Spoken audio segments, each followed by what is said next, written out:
ಸ್ನೇಹಿತರೆ ನಮಸ್ತೆ.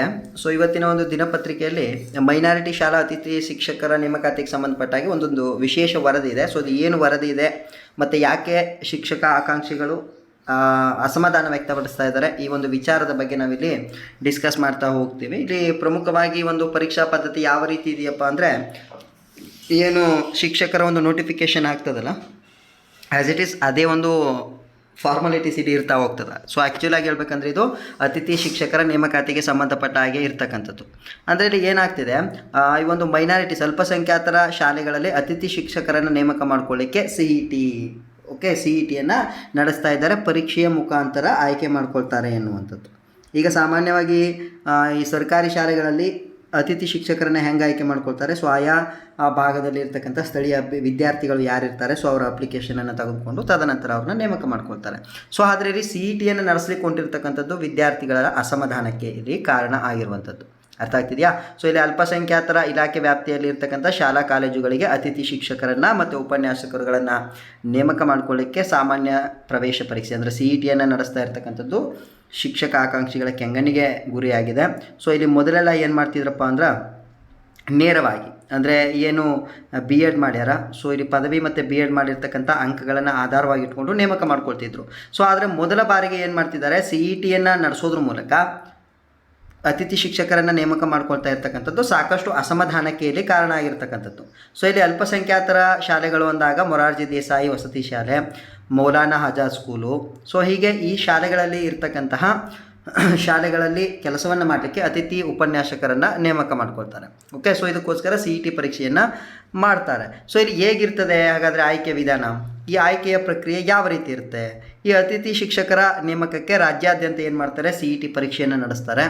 ತದನಂತರ ಸಿ ಇ ಟಿಯಲ್ಲಿ ಗಳಿಸಿದಂಥ ಅಂಕಗಳ ಆಧಾರದ ಮೇಲೆ 40% ಅಂಕಗಳನ್ನು, ಮತ್ತು ನೀವು ಪದವಿಯಲ್ಲಿ ಗಳಿಸಿರ್ತಕ್ಕಂಥ ಒಟ್ಟು ಅಂಕದಲ್ಲಿ 20% ಅಂಕಗಳನ್ನು, ಮತ್ತು ಸ್ನಾತಕೋತ್ತರ ಪದವಿಯಿಂದ 20% ಅಂಕಗಳನ್ನು, ಅದೇ ರೀತಿ ಬಿ ಎಡ್ಡಿಂದ 20% ಅಂಕಗಳನ್ನು ಪರಿಗಣಿಸಿ ಏನು ಮಾಡ್ತಾರೆ, ಒಂದು ಆಯ್ಕೆ ಪಟ್ಟಿಯನ್ನು ಸಿದ್ಧಪಡಿಸ್ತಾರೆ. 1:2 1:2 ಅನುಪಾತದಲ್ಲಿ ಒಂದು ತಾತ್ಕಾಲಿಕ ಆಯ್ಕೆ ಪಟ್ಟಿಯನ್ನು ಸಿದ್ಧಪಡಿಸ್ತಾರೆ. ತದನಂತರ ಏನು ಮಾಡ್ತಾರೆ, 1:7 ಅನುಪಾತದಲ್ಲಿ ಆಯ್ಕೆಯಾದಂಥ ಅಭ್ಯರ್ಥಿಗಳಿಗೆ ಆ ಜಿಲ್ಲಾ ಹಂತದಲ್ಲಿರ್ತಕ್ಕಂಥ ಒಂದು ಆಯ್ಕೆ ಸಮಿತಿ, ಆ ಜಿಲ್ಲಾ ಹಂತದಲ್ಲಿ ಒಂದು ಆಯ್ಕೆ ಸಮಿತಿಯನ್ನು ನೇಮಕ ಮಾಡಿರ್ತಾರೆ. ಆಯ್ಕೆ ಸಮಿತಿ ಮೂಲಕ ಏನು ಮಾಡ್ತಾರೆ, 20 ಅಂಕಗಳಿಗೆ ಒಂದು ತರಗತಿ ಪ್ರಾತ್ಯಕ್ಷಿಕವಾಗಿ ಪರೀಕ್ಷೆಯನ್ನು ಕೈಗೊಳ್ಳೋದ್ರ ಮೂಲಕ ಅಂತಿಮವಾಗಿ ಏನು ಮಾಡ್ತಾರೆ, 1:1 ಅನುಪಾತದಲ್ಲಿ ಆಯ್ಕೆ ಪಟ್ಟಿಯನ್ನು ಪ್ರಕಟಿಸಿ ತದನಂತರ ಅವ್ರನ್ನ ಕೌನ್ಸಿಲಿಂಗ್ಗೆ ಕರೀತಾರೆ. ಕೌನ್ಸಿಲಿಂಗ್ಗೆ ಕರೆದಾಗ ಏನು ಮಾಡ್ತಾರೆ, ಒಂದಷ್ಟು ಷರತ್ತುಗಳಿಗೆ ಅನುಸಾರವಾಗಿ ಜಿಲ್ಲಾ ಹಂತಗಳಲ್ಲಿ ಇರ್ತಕ್ಕಂಥ ಸ್ಥಳಗಳನ್ನು ಅಭ್ಯರ್ಥಿಗಳು ಆಯ್ಕೆ ಮಾಡ್ಕೊಳ್ಬೇಕಾಗಿ ಬರುತ್ತೆ.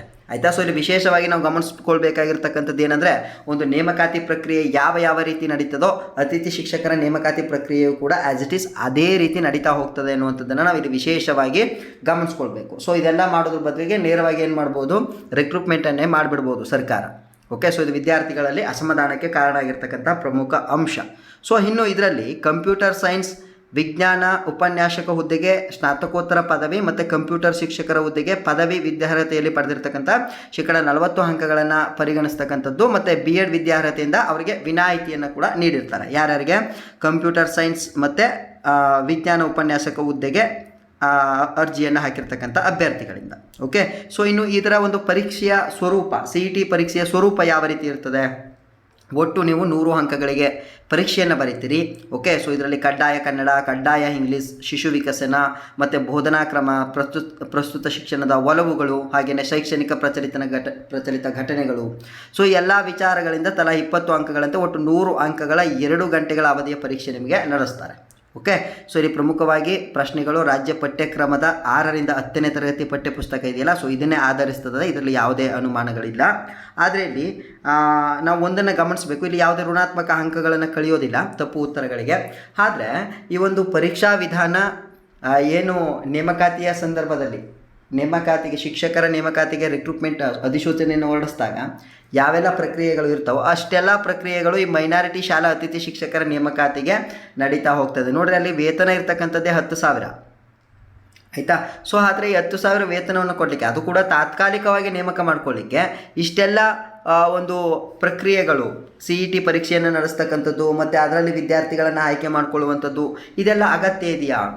ಸೊ ಇದು ವಿದ್ಯಾರ್ಥಿಗಳಲ್ಲಿ ಏನಾಗ್ತದೆ, ಒಂದು ರೀತಿಯ ಅಸಮಾಧಾನಕ್ಕೆ ಇಲ್ಲಿ ಕಾರಣ ಆಗ್ತಾ ಹೋಗ್ತದೆ, ಹೌದಲ್ಲ. ಸೊ ಇಲ್ಲಿ 10,000 ಗೌರವಧನ ಕೊಡಲಿಕ್ಕೆ CET ಮಾಡಿದ್ರೆ ಏನು ಹೇಳ್ಬೋದು, ಇದನ್ನು ಒಂದು ರೀತಿಯ ಅನಾಗರಿಕ ಪದ್ಧತಿ ಅಂತ ಹೇಳಿ ಹೇಳ್ಬೋದು, ಹೌದಾ. ಸೊ ಇಲ್ಲಿ ಮುಂದಿನ ದಿನಗಳಲ್ಲಿ ಇದು ಏನಾಗುತ್ತೆ ಕಾದು ನೋಡಬೇಕು. ಆದರೆ ಈಗಾಗಲೇ ಲಕ್ಷಾಂತರ ಮಂದಿ ಅಭ್ಯರ್ಥಿಗಳು, ಶಿಕ್ಷಕ ಆಕಾಂಕ್ಷಿಗಳು ಯಾವಾಗ ನೋಟಿಫಿಕೇಷನ್ ಆಗ್ತಾವ ಅಂಥೇಳಿ ಕಾದು ಕುಂತಾರೆ. ಸೊ ಅಂಥದ್ರಲ್ಲಿ ಈ ರೀತಿಯ ಕೆಲವೊಂದು ಆಘಾತಕಾರಿ ವಿಚಾರಗಳು ನಿಜಕ್ಕೂ ಮನಸ್ಸಿಗೆ ಬಹಳ ಅಸಮಾಧಾನವನ್ನು ವ್ಯಕ್ತಪಡಿಸಲಿಕ್ಕೆ ಕಾರಣ ಆಗ್ತವೆ. ಆದರೂ ನೋಡೋಣ ಮುಂದಿನ ದಿನಗಳಲ್ಲಿ ಏನಾಗ್ತದೆ ಅಂತ. ಸೊ ಎಲ್ಲರಿಗೂ ಕೂಡ ಧನ್ಯವಾದಗಳು. ಸೊ ಇಷ್ಟು ಮಾಹಿತಿಗಳನ್ನು ನಿಮಗೆ ತಿಳಿಸ್ಬೇಕಿತ್ತು, ಅದಕ್ಕೋಸ್ಕರ ಈ ವಿಡಿಯೋವನ್ನು ಮಾಡಿದೆ. ಸೊ ನಿಮ್ಮ ಸ್ನೇಹಿತರು ಯಾರ್ಯಾರು ಮೈನಾರಿಟಿ ಶಾಲೆ ಅತಿಥಿ ಶಿಕ್ಷಕರ ಒಂದು ಪರೀಕ್ಷೆಗಳಿಗೆ ಅಪ್ಲಿಕೇಶನನ್ನು ಹಾಕಿದ್ದೀರಿ ಅವರಿಗೆ ವಿಡಿಯೋವನ್ನು ಶೇರ್ ಮಾಡಿ. ಸೊ ಅದೇ ರೀತಿ ಮರಿದೇನೆ ಚಾನಲ್ಗೆ ಸಬ್ಸ್ಕ್ರೈಬನ್ನು ಮಾಡಿಕೊಂಡು ಒಂದು ಲೈಕ್ ಬಟನನ್ನು ಒತ್ತಿ ನಿಮ್ಮ ಸ್ನೇಹಿತರಿಗೂ ಕೂಡ ತರಗತಿಯ ಲಿಂಕ್ಗಳನ್ನು ಶೇರ್ ಮಾಡಿ. Okay, thank you so much.